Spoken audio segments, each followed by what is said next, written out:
Salut la famille, j'espère que vous allez bien, j'espère que vous êtes en forme. Ici c'est le docteur Idriss Safak de la chaîne AfroForex. Si tu n'es pas encore abonné sur la chaîne YouTube, alors je t'invite bien sûr à t'abonner, surtout à liker et à partager avec la communauté. Alors, pour le compte de cette nouvelle vidéo, on va parler bien sûr du potentiel gros crash qui pourrait s'en venir sur le marché global.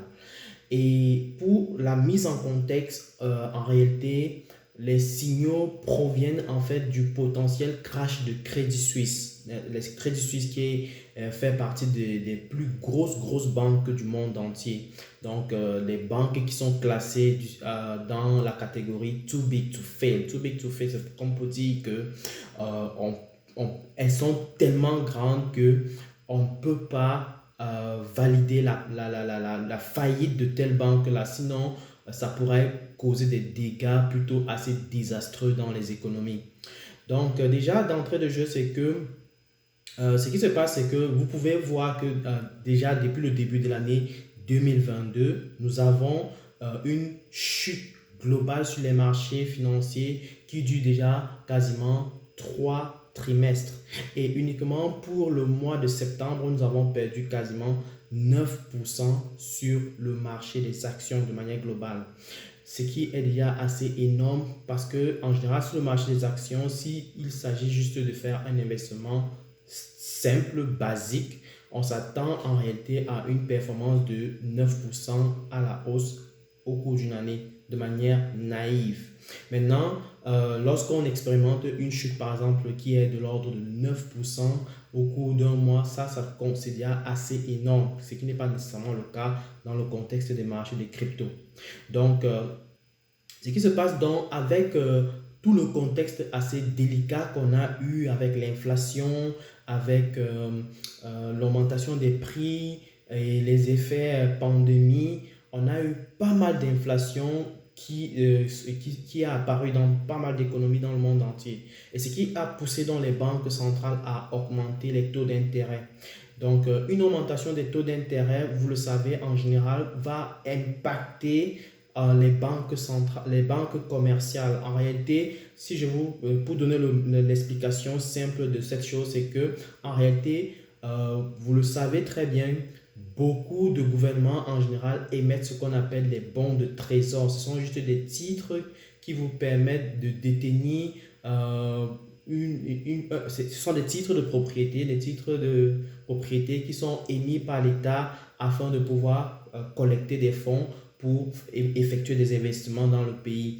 Et pour cela, elle vous permet donc de pouvoir, elle vous garantit de vous payer certains intérêts lors d'un montant assez fixe et assez garanti. Donc, ce n'est pas exposé par les risques de fluctuation quelconque en général. Donc, en général, lorsqu'il y a de telles émissions dans des pays, les banques commerciales sont en général les premiers à s'acheter de tels titres parce que en général, ça vient renforcer en fait leur portefeuille et solidifier leur portefeuille dans tout leur portefeuille qui est déjà plus ou moins à risque. En réalité, ça vient en quelque sorte équilibrer par rapport aux actifs risqués. Donc, en général, dans un portefeuille, on va avoir ce qu'on appelle des actifs assez risqués et des actifs sans risque pour pouvoir équilibrer le portefeuille et de pouvoir maintenant minimiser le risque et maximiser en fait le profit.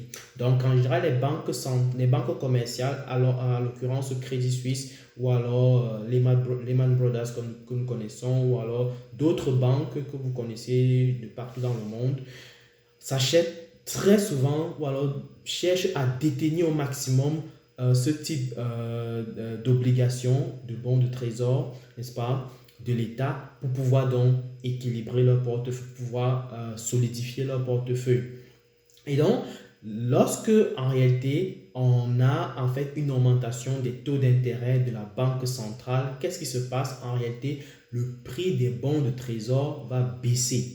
Ok, c'est le mécanisme naturel qui se produit. Et quand le prix des bons de trésor baisse, forcément, ça impacte le portefeuille des banques centrales qui ont décidé de détenir ces titres ces bons de trésor, n'est-ce pas? Et là, du coup, là, on est en train de vivre un contexte où les banques commerciales sont en train d'être enfin, sont en train de subir en fait la chute qu'on peut bien donc voir, ou alors l'effet de l'augmentation des taux d'intérêt graduel et qui n'est pas encore fini, il faut préciser. Alors, tout récemment, on s'est rendu compte que d'après les analyses d'après les résultats d'analyse d'un analyste financier, il s'est trouvé que Crédit Suisse est dans une situation assez délicate en ce qui concerne son portefeuille. Et tout récemment, on a pu expérimenter une chute encore de près de 10%, je crois, au cours de la journée de lundi récemment, par rapport à la fin de la semaine dernière. Et donc, du coup, ça a mis un peu dans tous les états les investisseurs et les gros clients de la banque.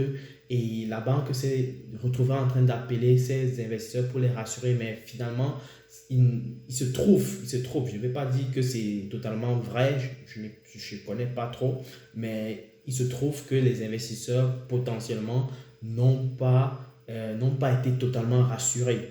Et là, du coup, un autre signal qu'on a pu voir, c'est que les credit default swaps ont explosé carrément. En fait, les credit default swaps sont en réalité des titres que on va devoir acheter. C'est un peu une sorte d'assurance que les banques vont devoir aussi souscrire pour pouvoir se protéger, ou alors pour pouvoir protéger leur portefeuille d'un éventuel défaut. Donc, si jamais le prix de ce crédit default, c'est-à-dire qui représente en fait la prime d'assurance, augmente sérieusement, ça traduirait le fait que on est dans un contexte où la banque considérée pourrait donc expérimenter un défaut. Et là, du coup, actuellement, ce qu'on peut voir, c'est que Credit Suisse a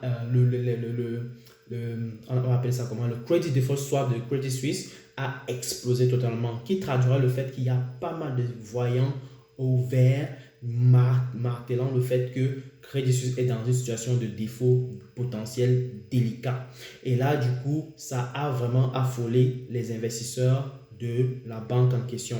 Et donc, du coup, qu'est-ce qui se passe? Il se trouve que il va certainement avoir beaucoup de rencontres pour restructurer en fait la banque, pour revoir peut-être qu'est-ce qui se passe en profondeur et comment est-ce que ils vont devoir en réalité gérer la situation de crise. Pourquoi est-ce que ceci pourrait potentiellement impacter les marchés de manière globale? En réalité, c'est parce que Credit Suisse est parmi les plus grosses banques dans le monde entier. La chute d'une telle banque pourrait naturellement impacter les banques partenaires parce que de telles banques aussi grandes, aussi énormes n'opèrent pas de manière indépendante. Ils ont des partenaires, des gros partenaires en général, chez qui ils vont déposer aussi une partie de leur portefeuille qui va être gérée en sous-traitance, ou alors qui vont peut-être gérer certains services. De toute façon, ils ont en fait pas mal